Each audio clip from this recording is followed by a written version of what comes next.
আসসালামু আলাইকুম everyone, welcome to সিলভিয়ার দুনিয়া। আশা করি আপনারা সবাই ভালো আছেন। আলহামদুলিল্লাহ আমিও ভালো আছি। চলে আসছি দ্বিতীয় ধাপের ব্লগ নিয়ে। আপনারা সবাই জানেন আমি যে সংস্থার সাথে কাজ করছি সেই সংস্থাটি পবিত্র মাহে রমজান উপলক্ষে একটি ইভেন্টের আয়োজন করেছে। সেই ইভেন্টটির নাম হলো রহমতের রমাদান 2.0। এই ইভেন্টটি আমরা 3টি ধাপে সম্পূর্ণ করার চেষ্টা করছি। প্রথম ধাপটি আমি আপনাদের সাথে শেয়ার করেছি। প্রথম ধাপটি ছিল ইফতার হোক সবার সাথে। আল্লাহর রহমতে আমরা প্রথম ধাপটি সম্পূর্ণ করতে পেরেছি আপনাদের দোয়ায়। আজকে আমি আপনাদের সাথে দ্বিতীয় ধাপের ব্লগটি শেয়ার করব। দ্বিতীয় ধাপের ব্লগটি হচ্ছে প্রবীণ নবীন মিলন মেলা। আমাদের এই ধাপটি অনুষ্ঠিত হচ্ছে একটি বৃদ্ধাশ্রমে, যেখানে আমরা তাদের জন্য নিয়ে যাব তাদের প্রয়োজনীয় কিছু জিনিসপত্র, শুকনা খাবার ও ফলমূল, এবং পুরো একটি দিন আমরা তাদের সাথে কাটাবো।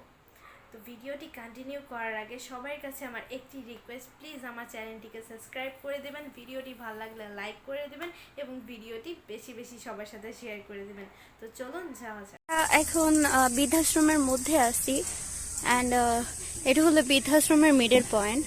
সো আমরা খেয়াল করি যে এখানে এটা হলো বৃদ্ধাশ্রমের মেডিকেল কেয়ার যেটা বলে, has lots of places and ওখানে হলো সবাই থাকে।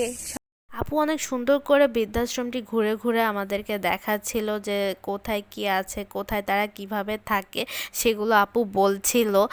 মূলত আপুর কারণেই আমি আমার এই সেকেন্ড ব্লগটি কমপ্লিট করতে পেরেছি। আপু না থাকলে হয়তো আমি আমার সেকেন্ড ব্লগটি কমপ্লিট করতে পারতাম না এবং আপনাদের সাথে শেয়ারও করতে পারতাম না। তো আপুকে অসংখ্য ধন্যবাদ আমাকে হেল্প করার জন্য। আপুর কারণেই আমি আমার সেকেন্ড ব্লগটি কমপ্লিট করতে পেরেছি এবং আপনাদের সাথে শেয়ার করতে পেরেছি। মুড়ি আছে আর হচ্ছে কিছু বিস্কুট ছিল, আপনাদের শুকনা খাবার ছিল, আর হচ্ছে আমরা কিছু ফলমূল আনছি, যেহেতু এখন রোজার মাস, অনেকে রোজা রাখেন, কিছু ফলমূল আর কি, এই অল্প কিছু আপনাদের জন্য আর কি। For all of us. We are grateful to you. Thank you. Give us all, not only you. You all. When I say you, I mean you all. তো আমরা এখানে আসছি মোটামুটি সবাই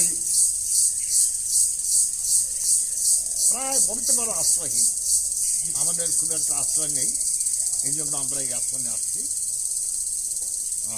আমাদের পিছনে অনেক ইতিহাস ছোট বড় আছে, অনেক ব্যাকগ্রাউন্ড আছে।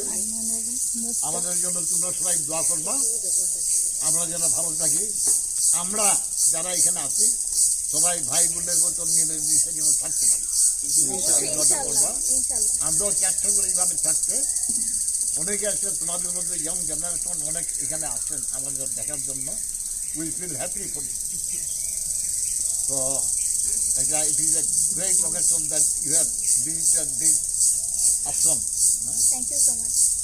Thank to you very much. আপনাদের কি আমাদের সাথে আজকে যতটুকু সময় আমরা দিচ্ছি, আপনাদের কি ভালো লাগছে?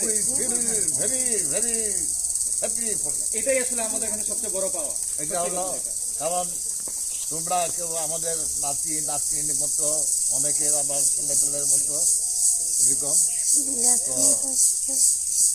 এটা বলার অপেক্ষা রাখে না যে আমরা কতটুকু খুশি হই তোমরা আসলে, যারাই আছে। এইরকম অনেক তোমার জন্য তোমরা যেরকম আসছে, এইরকম এই কিছুদিন আগেও আসছে, কালকে এসে গেছে, কালকে না প্রস্তুত না, সবাই স্টুডেন্ট। এবং এইটা যে তোমাদের মধ্যে এই জিনিসটা গড়ে উঠছে, সাংঘাতিক ব্যাপার। আমরা আমাদের আমলে কিন্তু এই জিনিস ছিল না, তখন বৃদ্ধাশ্রম ছিল না, হয়েছে যখন আমরা এখানে দোয়া করবো আমাদের জন্য, আমরা যেন ভালো থাকি, সুস্থ থাকি এবং শারীরিক সুস্থতা নিয়েই যেন কবরে যাই, কারোর উপর যেন ডিপেন্ডেন্ট না হয়। এটা দোয়া করবো আমাদের জন্য।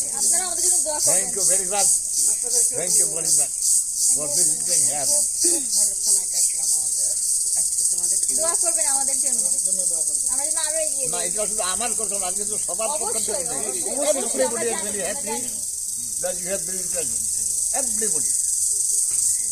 তো এখানে আমরা সব নিরাশ্রয় মানুষ, আশ্রয় নেই কেউ। আমরা আজকে প্রফেশনে ছিলাম, কোনো কাজ কর্ম এখনো বাইরে কেউ হয়তো করতে পারলাম, কিন্তু বয়সের তুলনায় করা হয়তো সম্ভব না, নানা কারণে পারি না।